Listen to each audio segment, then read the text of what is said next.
અને ભાઈઓ તથા બહેનોએ જે લાભ લીધો એ અદ્ભુત ગણાય. સ્વામીજીના શરણોમાં કોટી કોટી વંદન. એટલે જ કે આવો ગીતા જ્ઞાન યજ્ઞ હાથ દિવસ સુધી વેદાંતની ભાષામાં એક ભાઈ તો મને પૂછ્યું કે આવું ગીતામાં આવતું નથી ને એટલી બધી ઊંચી ભાષા કેમ? એ સ્વામીજી છે એ તો હિન્દીમાં છે અને ગુજરાતીમાં એનું ટ્રાન્સલેશન કરે છે અને સંપૂર્ણપણે જેવું ગ્રંથ છે એવું ગુરુ કૃપાથી ન્યાય આપવામાં આવ્યો છે. આપણો આ મહાન આશ્રમ વેદાંત આશ્રમ હિન્દુસ્તાનના તમામ સંતોમાં નામશીલ ગણી હતા એવા સ્વામી માધવ તીર્થજી, જેણે 130 પુસ્તકો બનાવ્યા. એમાં દેશકાળ, હું કોણ, તું કોણ, તે કોણ, એ બધો તો બહેનોએ કે ભાઈઓએ બધાએ સાંભળ્યા રહેશે, પણ એ અદ્ભુત છે. વળી આઈન્સ્ટાઈનના સાપેક્ષવાદની બાબતમાં પણ સ્વામીજીએ ઘણી બધી છણાવટ કરી અને એના પણ જવાબ આપેલા છે. અને દૃષ્ટિસૃષ્ટિવાદ વિશે ભાગ્યે જ કોઈ એટલા બધા ગ્રંથો લખી શકે. સ્વામી કૃષ્ણાનંદજીએ જે ભાગવત કરી એ પણ બહુ અદ્ભુત છે અને તેમના શરણોમાં આપણે બધા તથા સ્વામીજીના શરણોમાં આપણે એને કોટી કોટી વંદન કરીએ છીએ. અને સ્વામીજીએ જે અદ્ભુત ગીતાનું કથન કરાવ્યું 60 યોગનું, તેની થોડીક રત્નકર્ણિકા આપણે રજૂ કરી શકીએ, એથી વધારે કાંઈ કરી શકીએ એમ નથી. તો ગીતા જે છે એને ઉપનિષદ પણ કહી શકાય. જેમ વેદ અપુરુષય છે એમ ગીતા પણ અપુરુષય છે. નીતિ દ્વારા કારણ કાર્યનો નિષેધ કરી અને સ્વરૂપ તરફ આપણને દોરી ગઈ.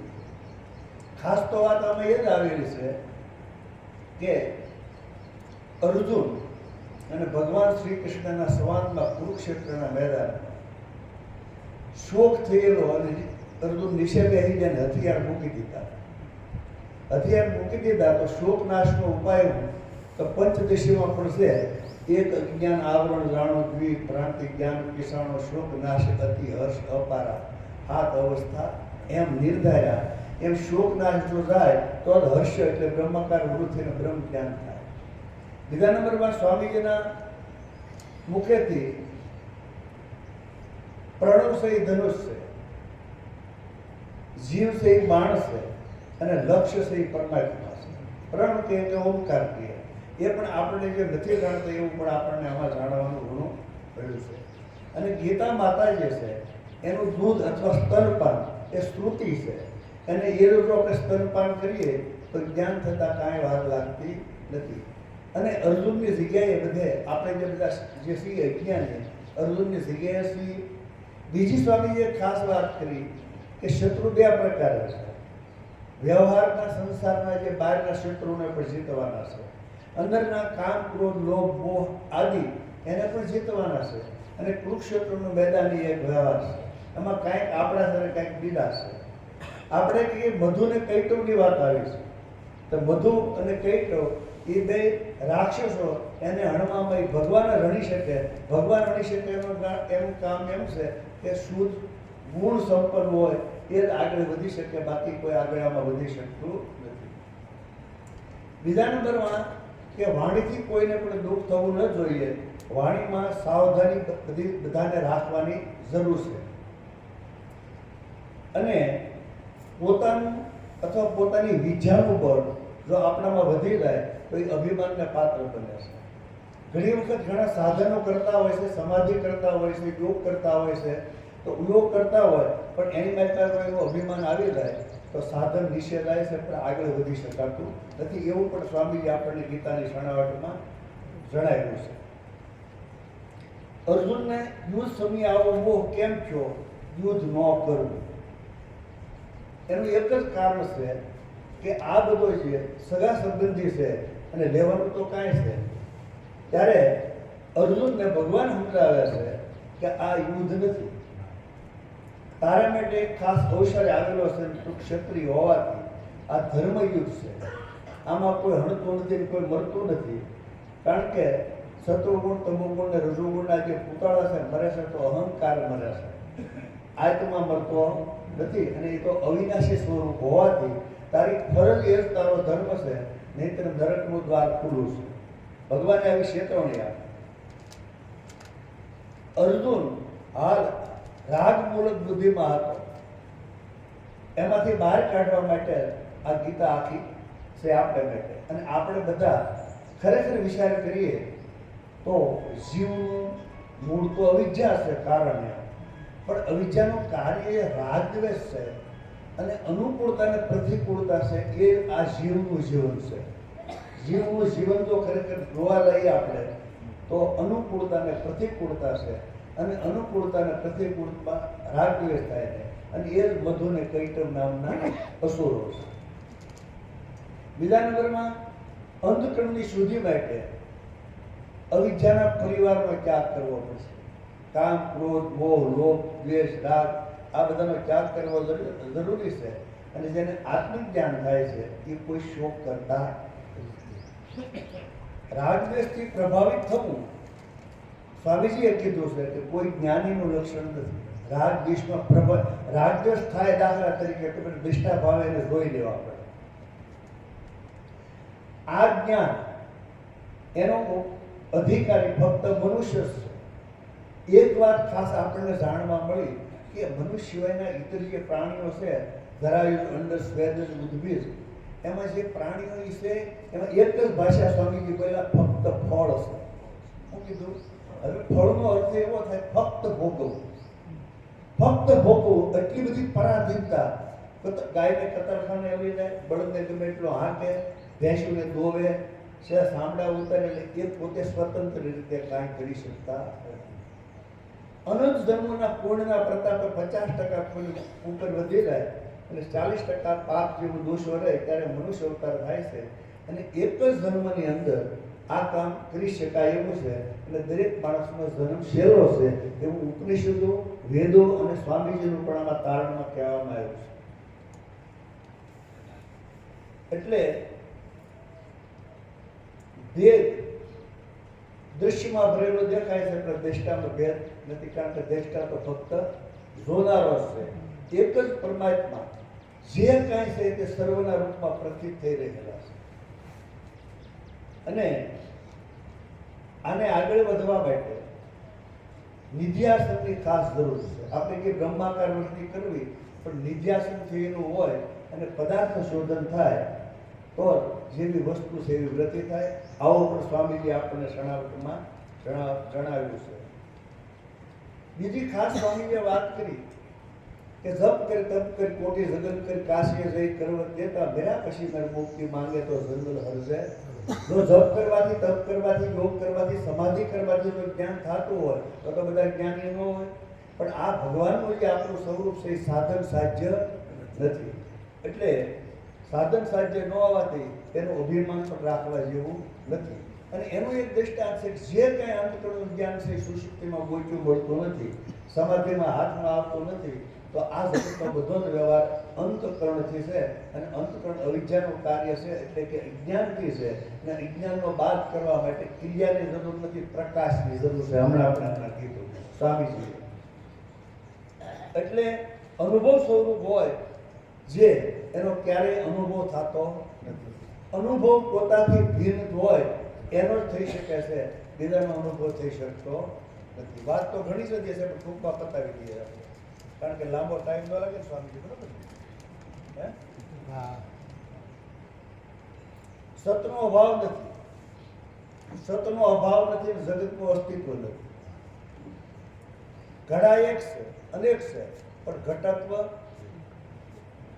આરોપ અને અપવાદની પદ્ધતિથી આ તત્વ સમજાય એવું છે.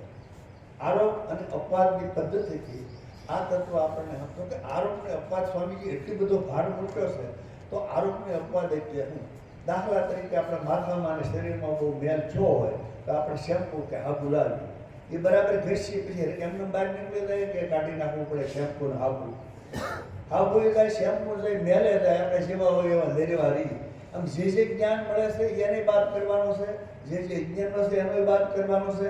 આ તો સંસાર રૂપી જંગલમાં અજ્ઞાન રૂપી કાંટો બેઠો છે, તો જ્ઞાન રૂપી બીજો કાંટો લઈ અને કાંટાને કાંટાથી કાઢીને 2 કાંટા ફેંકી દેવાના છે અને વાહે વધે પોતે. આ સ્વાભાવિક ભાઈ કીધું ને તળદની ભાષામાં, તો હાદી ભાષામાં હું વાત કરું. એટલે બાળક બધું ભૂલી શકે છે, વિચાર કરવા જઈએ તો. પણ પોતે નથી એવું કોઈ કહી શકતો નથી. પોતે હું નથી એમ કોઈ દી કહી નહીં શકતો. તો અજ્ઞાનની સત્તા શું છે? અજ્ઞાન છે એ જ્ઞાનથી ખબર પડે છે. એટલે અજ્ઞાન તેને કાળે સિદ્ધ થતું નથી. પોતાથી ભિન્ન જ્ઞાન અથવા જે કાંઈ અનુભવ થાય છે એ બધો કલ્પિત છે. એમાં તત્વ બધામાં એક જ છે. બીજું સુખ અને દુઃખ, સુખ અને દુઃખ એ સાક્ષી ભાષ્ય છે. અને આપણો સંસારનો જે વ્યવહાર છે એ આભાસ ભાષ્ય છે. અહીંયા આપણે જો કે બધા જ તે ગુરુમુખી માણસો છીએ, આવા મહાન આશ્રમને આશ્રય છીએ, તો આમાં જાણવામાં કાંઈ મારા ધારવા પ્રમાણે સાક્ષી ભાષ્યમાં અને આભાસ ભાષ્યમાં મહેનત કરવી પડતી નથી. અંતકરણથી વ્યવહાર થાય એ પંચભૂતની જે વસ્તુ દેખાય છે એમાં અંતકરણમાં વૃદ્ધિ વ્યાપ્તિ અને ફળ વ્યાપ્તિની બેની જરૂર પડે છે. દાખલા તરીકે પડે ને તો એ આભાસ ભાષ્ય છે. અને સુખ દુઃખ છે એ ડાયરેક્ટ અવિદ્યાની વૃત્તિ દ્વારા ખબર પડે છે. તૃપ્ત થયેલા છે, ધરાયેલા છે, આનંદમાં છે, એમાં અંતરની જરૂર પડતી નથી. એટલે એ જાણવું પણ જરૂરી છે. અને આમ જોઈએ તો બધું સાક્ષી ભાષ્ય છે, કારણ કે બહાર ક્યાંય છે બધું અંદર છે અને પ્રાતિભાષિક છે. પહેલા મરજી કે પહેલા એનું પણ એમ સ્વામીજીએ વાત કરી, આ સ્વામી માધવ તીર્થની વાત છે.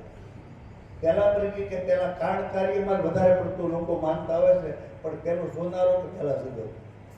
દાખલા તરીકે હવારમાંથી ઊભા થાય તો આપણે પહેલા જાગીએ પછી જગત દેખાય એવું બનતું નથી. એટલે માધવ તીર્થે દરેક પુસ્તકમાં લખી સમકાળ પ્રતીતિ.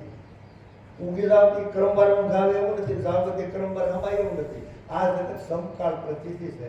એટલે દ્રષ્ટિથી વ્યક્તિને કોઈ સૃષ્ટિ નથી. અને દ્રષ્ટિનું માર્જિન થઈ જાય તો જે અજ્ઞાનીઓને આ બ્રહ્મ જગત રૂપે દેખાય છે, અજ્ઞાનીઓને આ બ્રહ્મ જગત રૂપે દેખાય છે, એમ જ્ઞાનીઓને આ જગત બ્રહ્મ રૂપે દેખાય છે. વસ્તુ એકની એક જ છે. ઘડો જોઈએ તો ઘડો નથી, આ સ્વામીજીએ વાત કરી. ઘડો જોઈએ તે એ માટી છે, ઘડો બિના પહેલા માટી છે, ઘડો ફોડી નાખો તો એ માટી છે. એમ ઉત્પત્તિ સ્થિતિને લઈ આપણે વૃદ્ધિના થવા છતાં પોતે બદલતો નથી, અબદલ રહે છે. એ પોતાનું સ્વરૂપ છે. એટલે દોરડી સાપની પ્રસિદ્ધિ છે, પણ દોરડી જાણો તો સાપ ગોચો મળતો. જો દોરડી એમ પોતે પોતાનું સ્વરૂપ જણાય તો જીવનું અસ્તિત્વ કશું કાંઈ છે નહીં. કારણ કે બિંબ રૂપે સોનું આત્મા પ્રતિબિંબ આ સંસાર તારું રૂપ તું ભૂલી ગયો ભાઈ, તેમ માન્યો પડસાય એમાં સાર. એમાં સાર માન્યો તો પડસાય એમાં સાર માન્યો છે. આપણો પડસાય આપણે કોઈ જગ્યા થાય ખરા. એટલે એવી જ રીતે આત્માનું જ્ઞાન કોઈને થતું નથી, કારણ કે પોતે હોવા. પોતાથી ભિન્ન હોય તો એનું જ્ઞાન થાય. તો આમાં વાતો ન ચાલે, તાલાવેલી ચાલે. ખાસ સ્વામીની ભાષા ગાલાવેલી ચાલે એવું બધો જ સંસારનો કોઈ છોડવાની કોઈ વાત જ કોઈ મહાત્મા હોય કે વેદાંત કરી નથી. કારણ કે સંસાર અને પરમાર્થિક સત્તા એને નકરી અજ્ઞાન કાળમાં સંબંધ થતો નથી, તો જ્ઞાન કાળે તો સંબંધ ક્યાંથી જ હોય. દોરડીમાં સર્પની ભ્રાંતિ થાય તો દોરડીનો સર્પ પડેલો નથી, અને બાદ થાય તો સર્પ જાતો નથી. પણ દોરડીના અજ્ઞાનમાં સર્પની ભ્રાંતિ થાય છે. તો વાતો ના ચાલે. હકીકત રૂપે આમાં પ્રવેશ કરવો પડે. અતદ એટલે માયા. અમને ખબર નહોતી અદત એટલે અતદનો અર્થ થાય માયા. આત્મા અપ્રમેય છે, છતાં હાવ અપ્રમેય એમ નથી, જ્ઞાત પણ છે. એટલે સ્વામીજી આના માટે માધુર્યથી એક ખાસ વાત અજ્ઞાત બ્રહ્મ. બહુ ઊંચી ભાષા છે, આપણી નથી હો, આપણે તો હેઠું ખાઈએ છીએ. અજ્ઞાત બ્રહ્મમાં જ્ઞાતનો આરોપ છે, એટલી જ વાત છે. અને જે જ્ઞાત હોય એ પ્રાતિભાષિક જ હોય, અને પ્રાતિભાષિક હોવાથી ખરું વેદ બનતું નથી. એટલે સંસારમાં બંધાયેલો છૂટે છે, સંસારમાં બંધાયેલો છૂટે છે, પણ ખરે આ તો બંધાયેલો જ નથી, આમાં છૂટેલો છૂટે છે. આપણે કહીએ બંધાયેલો છૂટે છે, પણ ખરેખર છૂટેલો છૂટે છે. બંધન એક ભ્રમ છે. નચિકેતાના એમની વાત સ્વામીજીએ વાત કરી. માણસ મેળ્યા પછી ક્યાં જાય છે? તો કઠોપનિષદમાં એક મને થોડું યાદ છે, વિશાળ સાગરમાં એ છે, ભેદ પ્રતિથી મહાદુખ દાતા યમ કટ में है टैर कताता भेदवाद सभी त्याग हो एक अद्वैत अनुराग.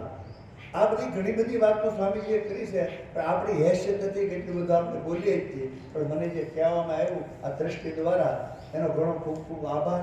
અને આપણા સ્વામીજીના શરણોમાં સતત આપણે રહી અને આવો ને આવો સત્સંગ થતો રહે. અને ખાસ તો આમ એવું કહે નહીં હું લાગણીશીલ બની ગયો છું એમ. એટલા બધા આશ્રમોની કોઈ તાણ નથી, કોઈ વિજ્ઞાની એમ કહેવાનો કોઈ આપણો ઈરાદો નથી. બધા કરતાં પોતાનું સ્વરૂપ સરળ છે. અને સંસાર પ્રાપ્ત કરવો, સંસારમાં કાંઈ પણ પ્રાપ્ત કરવું એ અઘરું છે. પણ એવા જો ગ્રંથો, એવા જો પુસ્તકો, એવો જો સત્સંગ મળતો હોય એ તો એનું નામ છે વેદાંત આશ્રમ વલાડ. બસ એટલું કહીને મારી વાણીને વિરામ આપું છું. ઓમ પૂર્ણમદ પૂર્ણમિદં પૂર્ણાત પૂર્ણમુદચ્ય પૂર્ણસ્ય પૂર્ણમાદાય પૂર્ણમેવાવશિષ્યતે. ઓમ શાંતિ. બહુ સરસ નરસિંહભાઈ. પ્રતિદિન રાત્રિ સત્સંગમાં પણ ખૂબ જ લોકોને